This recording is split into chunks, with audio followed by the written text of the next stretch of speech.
দেখুন, আমরা ইতিমধ্যে সকল প্রস্তুতি সম্পন্ন করেছি আমাদের বাংলাদেশ জাতীয়তাবাদী দলের বর্ধিত সভার জন্য। আমাদের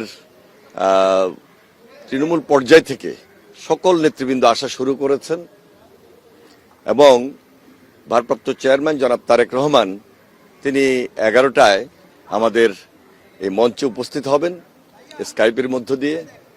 তিনি তার উদ্বোধনী বক্তব্যে আমাদের সবার জন্য, দেশ জাতি দলের জন্য ওনার গুরুত্বপূর্ণ বক্তব্য বা মেসেজ উনি দেবেন।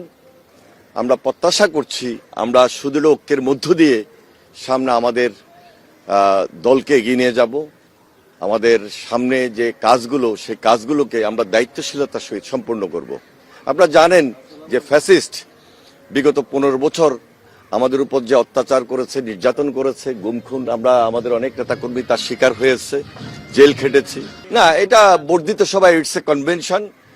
সামনে জাতীয় নির্বাচনের জন্য আমরা প্রত্যাশা করছি যে খুব শীঘ্রই একটা জাতীয় নির্বাচন অনুষ্ঠিত হবে, জনগণের প্রতিনিধি সেখানে নির্বাচিত হবে, জনগণের সরকার দায়িত্ব গ্রহণ করবে এবং আমার বিশ্বাস সারা বাংলাদেশে বিএনপি সবচেয়ে বড় রাজনৈতিক দল, সেই জনগণের সরকারের প্রতিনিধিত্ব করবে, নেতৃত্ব দিবে।